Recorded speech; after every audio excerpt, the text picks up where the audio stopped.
नमस्कार, स्वागत है आपका। मैं हूं आपके साथ सपना दीपक मदेशा। बुलेटिन का आगाज करेंगे। मुख्यमंत्री नायब सिंह सैनी एकादशी के मौके पर धर्मनगरी कुरुक्षेत्र में तिरुपति श्री वेंकटेश्वर स्वामी मंदिर पहुंचे। इस दौरान सीएम सैनी ने श्री विष्णु भगवान के गर्भगृह की परिक्रमा की और विधि पूर्वक पूजा अर्चना करते हुए गर्भगृह के दर्शन किए। साथ ही माता लक्ष्मी देवी और गोड्डा देवी के दर्शन किए। आपको बता दें कि मुख्यमंत्री नायब सिंह सैनी को अर्चिका स्वामी जी हर्ष व शेषु स्वामी ने बैकुंठ एकादशी और गर्भगृह के बारे में विस्तार पूर्वक बताया। इस दौरान मुख्यमंत्री नायब सिंह सैनी ने प्रदेशवासियों को नए साल की बधाई और शुभकामनाएं दी। मुख्यमंत्री सैनी ने कहा कि धर्म क्षेत्र कुरुक्षेत्र में तिरुपति श्री वेंकटेश्वर स्वामी मंदिर उच्च भारत के श्रद्धालुओं के लिए भगवान वेंकटेश्वर की पूजा अर्चना के लिए एक प्रमुख केंद्र के रूप में बनाया गया है। मानव जाति के उत्थान के लिए गीता का उपदेश भी इसी धरा से भगवान श्री कृष्ण ने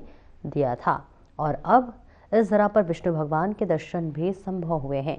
यह अद्भुत संयोग उत्तर भारत के लोगों के लिए बड़ा उपहार है।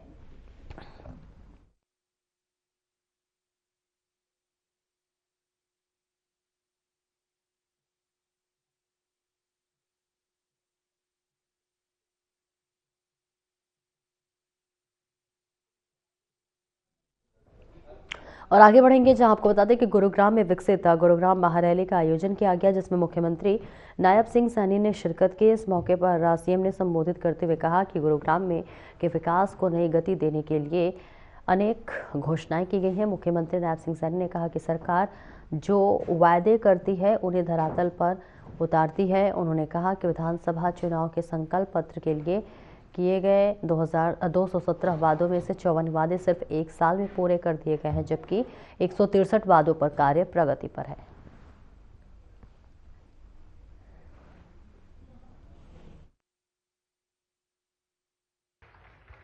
साथियों, ये हमारा गुरुग्राम साइबर सिटी इस पावन धरा पर इस विकास रैली में आप सब इतनी भारी संख्या में आए हैं। आप सबको मैं दोनों हाथ जोड़ करके राम राम करता हूं, आप सबको प्रणाम करता हूं। साथियों, ये आप लोगों का उत्साह है, आप लोगों का जोश है। यह रैली हमारे उस संकल्प का ये प्रतिबिंब है जो हमने गुरुग्राम को विश्व के सर्वश्रेष्ठ शहरों की श्रेणी में खड़ा करने का जो संकल्प ये हमारी सरकार ने लिया है। साथियों, मैं रैली में आए हुए इतनी भारी संख्या में हमारी मातृशक्ति, हमारे युवा साथी, हमारे बुजुर्ग, हमारे सभी महानुभाव का मैं दिल से स्वागत भी करता हूं, आप सबका अभिनंदन भी करता हूं। आज मेरे लिए बहुत ही गर्व की बात है। साथियों, आज से 2 दिन बाद ही नया साल शुरू हो जाएगा। आज 30 तारीख है 2025 और कल 31 तारीख 2026 ये नया वर्ष शुरू होगा। मैं आप सबको आगामी 2026 के आगमन की भी मैं आप सबको बहुत बहुत बधाई और शुभकामनाएं देता हूं। साथियों, आप सभी ने जिस प्यार से आज यहां स्वागत किया है और जो ये सम्मान की पगड़ी आज आप लोगों ने रखी है, उसके लिए मैं आप सबका आभार भी व्यक्त करता हूं। और मैं आप सबको एक विश्वास भी दिलाता हूं कि आपके क्षेत्र में गुरुग्राम में विकास को लेकर के हमारी सरकार कोई कोर कसर नहीं छोड़ेगी। इसको गति से विकास को आगे बढ़ाने का काम हमारी सरकार करेगी। साथियों, मुझे खुशी है कि आज मैंने 113 करोड़ 64 लाख रुपए की लागत की 6 विकास परियोजनाओं के उद्घाटन और शिलान्यास किए हैं। मुझे ये खुशी है कि इनमें 72 करोड़ रुपए और 96 लाख रुपए की लागत की 2 परियोजनाओं के आज उद्घाटन हुए हैं। आज गुरुग्राम के लोगों को उसका लाभ मिलना शुरू होगा। और उसके साथ ही 40 करोड़ 68 लाख रुपए की लागत की 2 शिलान्यास भी किए हैं। उनके शिलान्यास हुए हैं ताकि आने वाले समय में जो समस्याएं गुरुग्राम की हैं उन समस्याओं का हम गति से समाधान करें।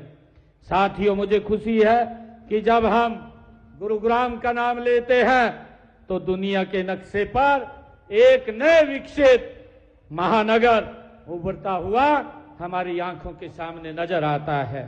साथियों, ये वह शहर है जहां पर गुरु द्रोणाचार्य की शिक्षा और आधुनिक तकनीक का ये मेल होता है। साथियों, मुझे खुशी है कि आज गुरुग्राम केवल ये हरियाणा का ही नहीं बल्कि यह भारत की आर्थिक राजधानी के रूप में, ये प्रगति का एक मजबूत इंजन के रूप में हमारा गुरुग्राम ये आगे बढ़ रहा है। साथियों, हम सब जानते हैं कि यहाँ की जो बिल्डिंगें हैं आप लोग देख रहे हैं, और यहाँ जो 250 से ज्यादा जो फॉर्च्यूनर हमारी 500 कंपनियां यहाँ उपस्थित हैं। ये उभरता हुआ गुरुग्राम और ये गुरुग्राम हमारा जो स्टार्टअप का एक इकोसिस्टम ये गति से बन रहा है, ये इस बात का परिणाम है कि यदि सही नीति और नियत हो तो क्या हम कुछ हासिल नहीं कर सकते, हम उसको गति से आगे बढ़ा सकते हैं।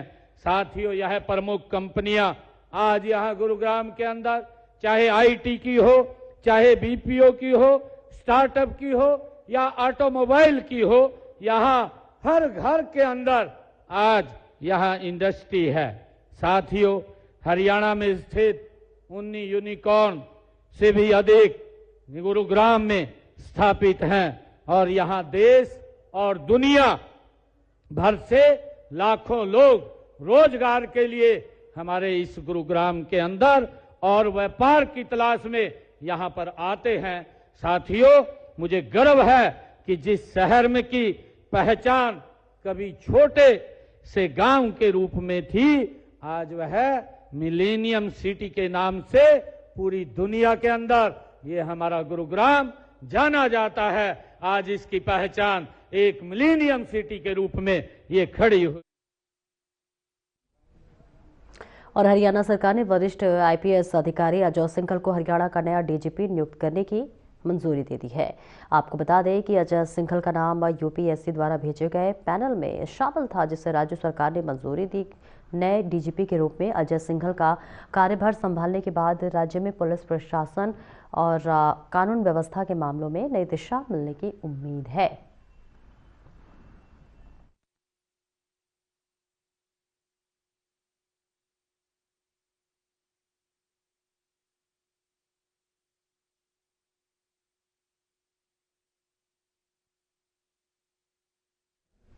महेंद्रगढ़ पुलिस ने बीते वर्ष 2025 में काफी बड़ी सफलताएं हासिल की है, जहां पूरे वर्ष में 2327 मुकदमे दर्ज किए गए, तो वहीं काफी मात्रा में गिरफ्तारी भी हुई है। जिस पर जानकारी देते हुए डीएसपी भारत भूषण ने बताया कि 2025 में जिला महेंद्रगढ़ में मुकदमे दर्ज हुए हैं, गिरफ्तारियां 1960 की गई हैं, तो वहीं स्पेशल लॉ के तहत 270 मुकदमे दर्ज किए गए, जिनमें से 711 गिरफ्तारियां की गई हैं।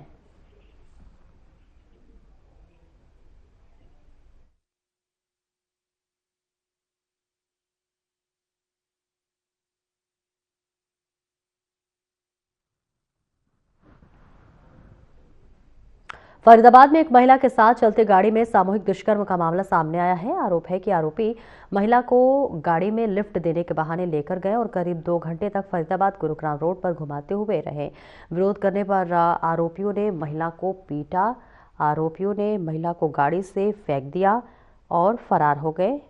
पीड़िता गंभीर रूप से घायल हुई और उसे निजी अस्पताल में भर्ती कराया। डॉक्टरों ने उसके चेहरे और सिर पर टाँके लगाए। पुलिस प्रवक्ता यशपाल सिंह ने बताया कि पीड़िता की बहन की शिकायत पर एफआईआर दर्ज कर जांच शुरू कर दी गई है।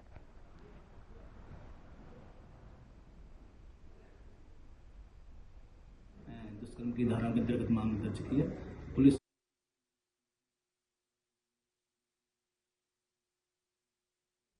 नए साल के जश्न को लेकर चंडीगढ़ पुलिस ने शहर में पुख्ता प्रबंध किए हैं और एसएसपी चंडीगढ़ कवरदीप कौर ने बताया कि सार्वजनिक स्थलों और क्लबों के बाहर विशेष ड्राइव चलाई जाएगी। पूरे शहर में 1100 से अधिक पब्लिक पुलिस अधिकारी और कर्मचारी तैनात रहेंगे, जिनमें 17 डीएसपी और सभी इंस्पेक्टर शामिल होंगे।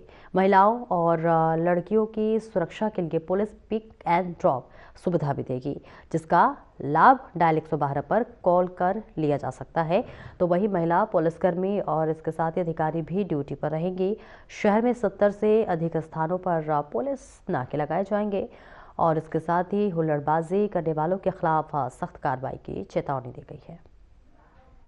देखो, नवां साल चंडीगढ़ ਵਿੱਚ ਬੜੇ ਧੂਮਧਾਮ ਨਾਲ ਮਨਾਇਆ ਜਾਂਦਾ ਹੈ। ਸਾਡੇ ਚੰਡੀਗੜ੍ਹ ਪੁਲਿਸ ਵੱਲੋਂ ਨਵੇਂ ਸਾਲ ਨੂੰ ਮਨਾਉਣ ਲਈ ਤੇ ਪੀਸਫੁਲੀ ਸਾਰੇ ਸੈਲੀਬ੍ਰੇਸ਼ਨਸ ਹੋ ਸਕੇ ਡਿਟੇਲਡ ਅਰੇਂਜਮੈਂਟਸ ਕੀਤੇ ਗਏ ਨੇ। ਨਵੇਂ ਸਾਲ ਦੇ ਦਿਨ 31 ਦਸੰਬਰ ਦੀ ਰਾਤ ਸ਼ਾਮ 6 ਵਜੇ ਤੋਂ ਹੀ ਪੂਰੀ ਚੰਡੀਗੜ੍ਹ ਪੁਲਿਸ ਦੀ ਜਿਹੜੀ 1100 ਤੋਂ ਉੱਪਰ ਸਾਡੇ ਪੁਲਿਸ ਮੁਲਾਜ਼ਮ ਤੈਨਾਤ ਰਹਿਣਗੇ। 70 ਤੋਂ 80 ਨਾਕੇ ਪੂਰੇ ਸ਼ਹਿਰ ਵਿੱਚ ਲਾਏ ਗਏ ਨੇ। ਬਾਰਡਰ ਤੇ ਨਾਕਾਬੰਦੀ ਕੀਤੀ ਗਈ ਹੈ, ਸ਼ਹਿਰ ਦੇ ਅੰਦਰ ਨਾਕਾਬੰਦੀ ਕੀਤੀ ਗਈ ਹੈ ਤੇ ਜਿਹੜੀ ਵੀ ਕਰਾਊਡਡ ਪਲੇਸਿਸ ਤੇ ਉਸ ਤੋਂ ਇਲਾਵਾ ਹੋਟਲਸ, ਬਾਰਸ ਤੇ ਕਲੱਬਸ ਜਿੱਥੇ ਜ਼ਿਆਦਾ ਭੀੜ ਸਾਨੂੰ ਉਮੀਦ ਹੈ ਨਵੇਂ ਸਾਲ ਤੇ ਹੋਏਗੀ, ਉਹਦੇ ਤੇ ਬਾਹਰ ਅਸੀਂ ਸਖਤ ਨਾਕਾਬੰਦੀ ਕਰਕੇ ਚੈਕਿੰਗ ਕਰਾਂਗੇ। ਕੋਈ ਵੀ ਡਰੰਕਨ ਡਰਾਈਵਿੰਗ ਅਲਾਉ ਨਹੀਂ ਕੀਤੀ ਜਾਏਗੀ। ਓਵਰ ਸਪੀਡਿੰਗ ਜਾਂ ਹੁੱਲੜਬਾਜੀ ਕਿਸੇ ਵੀ ਤਰ੍ਹਾਂ ਦੀ ਅਲਾਉ ਨਹੀਂ ਕੀਤੀ ਜਾਏਗੀ ਤੇ ਜਿਹੜੇ ਵੀ ਅਨਸੋਸ਼ਲ ਐਂਟੀ ਸੋਸ਼ਲ ਐਲੀਮੈਂਟਸ ਹੈ ਉਹਨਾਂ ਨੂੰ ਸਖਤ ਚੇਤਾਵਨੀ ਹੈ ਕਿ ਬਿਲਕੁਲ ਨਵੇਂ ਸਾਲ ਵਾਲੇ ਦਿਨ ਅਸੀਂ ਸਿਟੀਜ਼ਨ ਨੂੰ ਇੱਕ ਪੀਸਫੁਲ ਮਾਹੌਲ।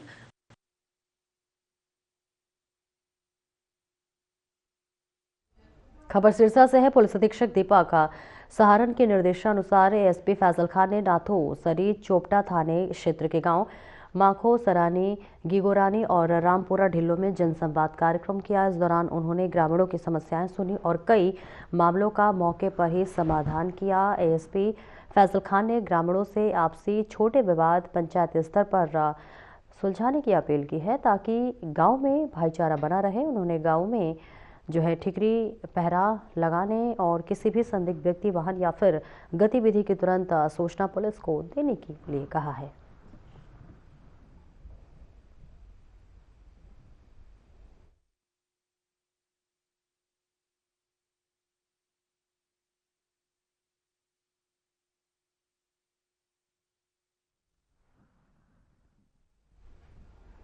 खबर पेहोवा से, जहां पर उपायुक्त विश्राम कुमार मीणा ने कहा कि गांव थाने में स्थित ब्रह्म सरोवर को देश में पर्यटन और धार्मिक दृष्टि से पहचान दिलाने के लिए योजना बनाकर विकसित किया जाएगा। यहां पर हर वर्ष सर्दियों में विदेशी पक्षी आकर डेरा डालते हैं। इसके साथ ही ये तीर्थ महाभारत काल से जुड़ा हुआ है, जो कि धार्मिक आस्था का प्रतीक है।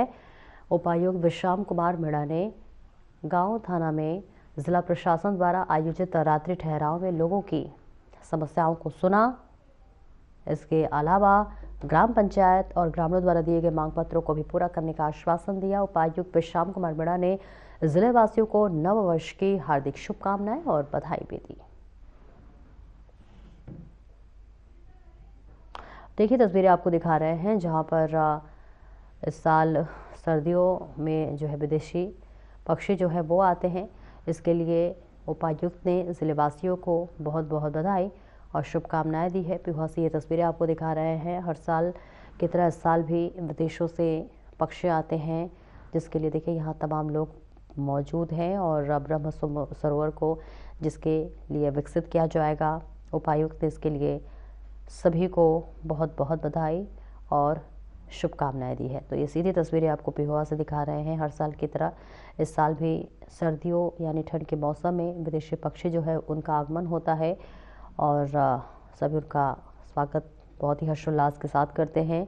और हर साल की भांति इस साल भी सर्दियों में पक्षियों के आगमन के बाद उपायुक्त ने जिलेवासियों को इसके लिए बहुत बहुत बधाई और शुभकामनाएं दी है। इसके साथ ही देखिए यहाँ प्रदर्शनी लगाई गई है, तमाम लोगों की मौजूदगी है।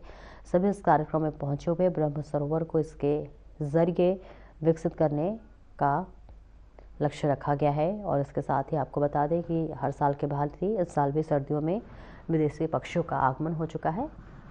इसके साथ ही उपायुक्त ने सभी जिलेवासियों को बहुत बधाई और शुभकामनाएं दी है। तो ये सीधी तस्वीरें आपको दिखा रहे हैं पिहोवा से।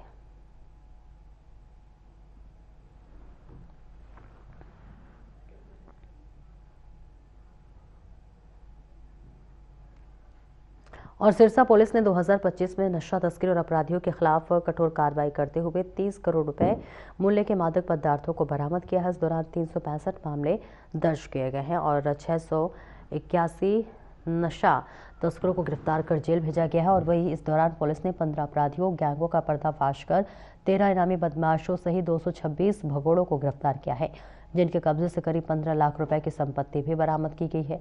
आपको बता दें कि एसपी दीपक सहारा ने नशे के खिलाफ एक जन आंदोलन की शुरुआत करते हुए खुद मोर्चा संभाला, जिसके सकारात्मक परिणाम सामने आए हैं, जिसने नशा तस्करों पर शिकंजा कसने में महत्वपूर्ण भूमिका भी निभाई है। मुख्यमंत्री नायब सैनी का भी देखिए उनका लगातार ये अभियान है, जहां प्रदेश को नशा मुक्त बनाना है और इसके लिए लगातार काम भी किया जा रहा है। नशा तस्करी और जो अपराधी हैं उनके खिलाफ कार्रवाई की जा रही है।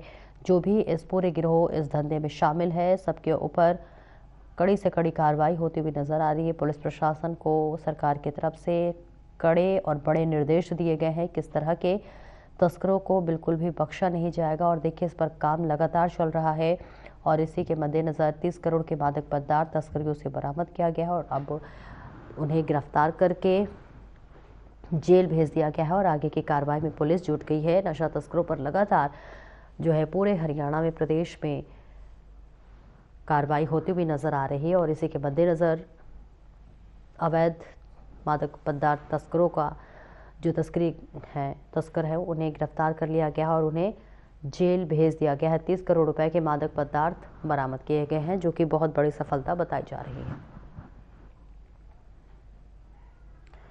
और आगे बढ़ेंगे। पुलिस अधीक्षक दीपक सहारन के निर्देशानुसार सीआईए ऐलानाबाद पुलिस ने ऑपरेशन हॉटस्पॉट डोमिनेशन अभियान के तहत नशा तस्करों के खिलाफ कार्रवाई करते हुए रानिया क्षेत्र से एक युवक को 6 ग्राम 62 मिलीग्राम हेरोइन सहित गिरफ्तार किया है। सीआईए ऐलानाबाद प्रभारी इंस्पेक्टर धर्मवीर सिंह ने बताया है कि गिरफ्तार युवक की पहचान कुलदीप पुत्र दयाल सिंह निवासी चंडीगढ़िया मोहल्ला गांव बड़ी जिला सिरसा के रूप में हुई है।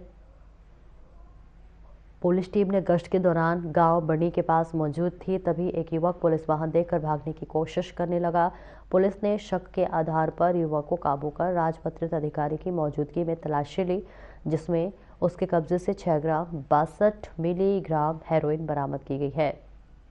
आरोपी के खिलाफ थाना रानिया में एनडीपीएस एक्ट के तहत मामला दर्ज किया गया है। तो देखिए तस्वीरें सिरसा से आपको दिखा रहे हैं, जहां पुलिस ने बड़ी सफलता हासिल की है। मादक पदार्थ को बरामदगी की गई है। पुलिस ने 6 ग्राम 62 मिलीग्राम हेरोइन जब्त की है और नशा तस्करों को पर भी देखिए अब कार्रवाई होती हुई नजर आ रही है। युवक को गिरफ्तार कर लिया गया है और आगे की कार्रवाई की जा रही है। ऑपरेशन हॉटस्पॉट डोमिनेशन के तहत ये कार्रवाई हुई है। लगातार पुलिस ऐसे अवैध धंधों, अवैध गिरोह को पकड़ने में पूरी चौकन्ना बरत रही है। और देखिए इसी के मद्देनजर अब एक तस्कर को गिरफ्तार किया गया है, एक युवक को गिरफ्तार किया गया है, जहां 6 ग्राम 62 मिलीग्राम हेरोइन बरामद की गई है। पुलिस अधीक्षक दीपक सहारन के निर्देशन पर सिरसा पुलिस ने ऑपरेशन हॉटस्पॉट डोमिनेशन अभियान के तहत नशा तस्करों के खिलाफ कार्रवाई तेज कर दी है।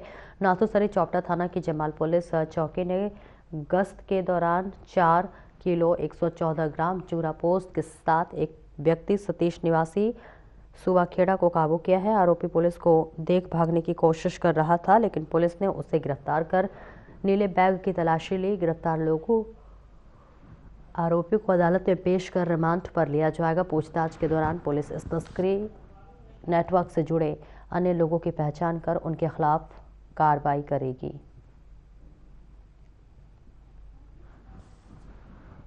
सिरसा से ये तस्वीरें दिखा रहे हैं, जहां ऑपरेशन हॉटस्पॉट डोमिनेशन अभियान के तहत ये बड़ी कार्रवाई की गई है।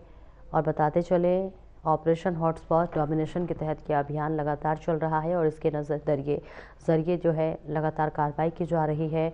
और देखिए इसमें भी पुलिस को बड़ी सफलता हासिल की गई है, जहां नशा तस्करों के खिलाफ कार्रवाई तेज हो गई है।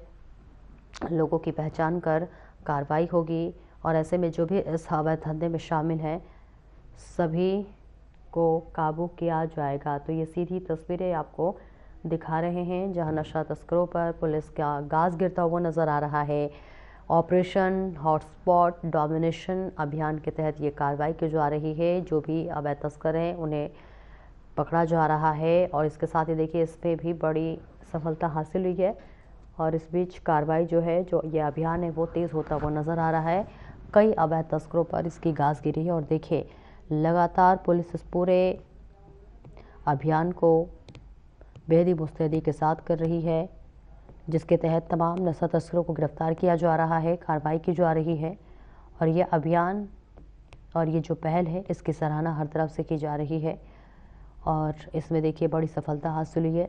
लगातार इस अभियान के जरिए कई अवैध तस्करों को, मादक पदार्थ तस्करों को गिरफ्तार किया जा रहा है और उन पर कार्रवाई की जा रही है और सख्त चेतावनी दी जा रही है कि ऐसे किसी भी तरह के गिरोह या धंधे करने वाले तस्करों को बख्शा नहीं जाएगा, उन पर कार्रवाई की जाएगी। पुंडरी में घने कोहरे का कहर लगातार जारी है। कोहरे के कारण आम जनजीवन अस्त व्यस्त हो गया है। वहीं किसान इस मौसम से खुश नजर आ रहे हैं क्योंकि कोहरा गेहूं की फसलों के लिए लाभकारी माना जा रहा है। ठंड से बचने के लिए लोग गांवों में अलाव का सहारा ले रहे हैं। कोहरे के चलते सड़कों पर वाहनों की रफ्तार धीमी पड़ गई है और वाहन रेंगते नजर आ रहे हैं। दृश्यता कम होने से दुर्घटनाओं की आशंका भी बढ़ गई है। वहीं गांव में स्कूल जाने वाले बच्चे लेट चल रही बसों से परेशान हैं, जिसके चलते कई छात्र स्कूल पहुंचने में देरी से पहुंचे।